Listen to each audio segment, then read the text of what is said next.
Many people think that faith means believing something without any evidence or verification.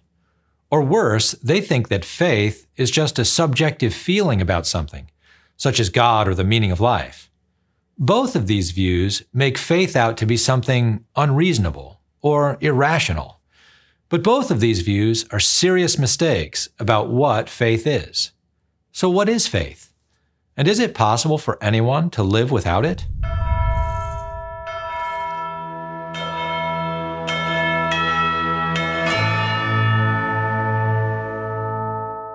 Sometimes, people believe something because it is evident to their senses. For example, the sun went down at 7 p.m. this evening. Why do you believe that?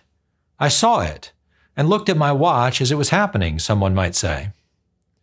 Or the water on the stove is getting hot. Why do you believe that? Because I touched it, the person might say. At other times, people believe something not because it is evident to their senses, but because it is evident to their reason.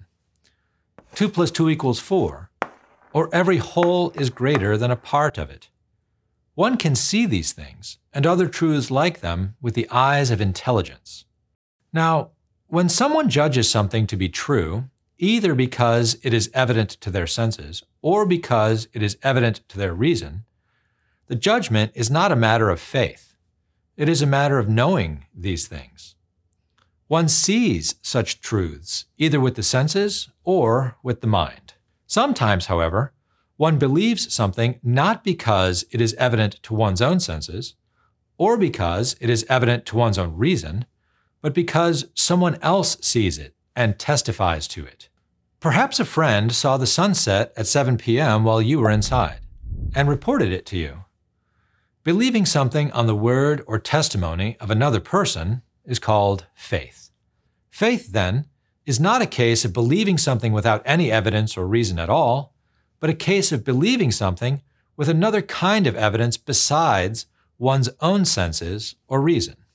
Faith is believing something on the word of a witness.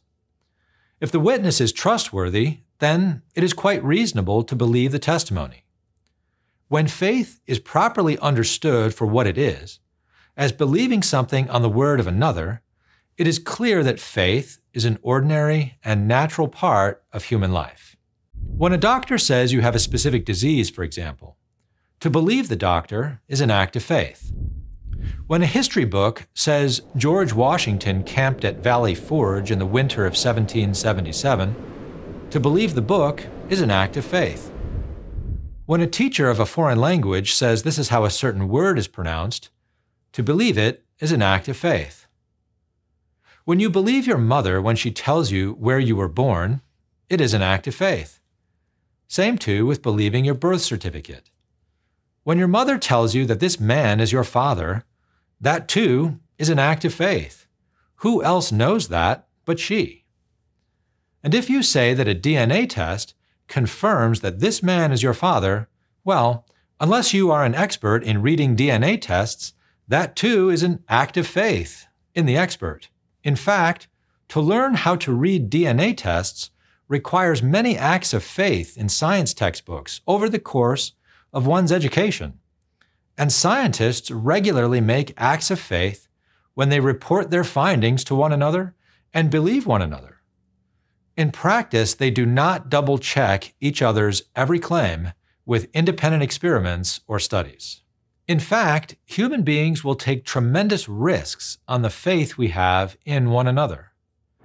Every time someone flies on a plane, for example, the airline company says what? They say, in effect, we are going to put you in this metal tube, lift you up thousands of feet into the air, and hurl you through the sky at hundreds of miles per hour. But you will be fine. Just trust us. And people trust the airlines every day and climb on board knowing full well that from time to time, planes crash and burn and people die. Or think of a case of someone with a brain tumor. After being diagnosed with a brain tumor, the surgeon says, okay, so you need brain surgery. In the surgery, first, I'm going to cut open your skull. Then, I'm going to take a knife and insert it into your brain. Then I will cut out the tumor and probably a portion of your brain with it. But you'll be fine. Just trust me. And people go in for brain surgeries every day. Flying on planes, going for surgeries, and other acts of faith are all ordinary and reasonable things to do. If someone were to try to live without ever believing what other people say, that person would become dysfunctional. How would you ever learn history, science, foreign languages, or even your first language? In fact, how would you learn someone's name? You meet someone for the first time. Hi, my name is Joe. What's your name? Bob. I don't believe you. Prove it. Relationships go nowhere without faith. In fact, how do you know your own name? Someone told you. Perhaps your parents or family members. All of this goes to show just how central faith is to human life. Faith is a natural and inescapable part of life, and without it, neither individuals nor societies could function. Faith in general, therefore, is a reasonable thing. It is, of course, necessary to consider our sources, think about who we are believing, consider their qualifications and credentials, and evaluate it all with care. But it is not possible to double-check all one's sources all the time. So just what the requirements are for double-checking is a big philosophical question. But it is safe to say that credible witnesses make for a reasonable faith. Now, what does all of this have to do with Christian faith? What we have been discussing so far is human faith, the faith that human beings naturally and ordinarily have in each other's testimony. But from the earliest days, Christians saw a comparison or analogy between that natural and ordinary human faith and the supernatural gift of faith in God and Jesus Christ. For example, it says in the first letter of John, "If we believe the word of men, how much greater is the word of God?"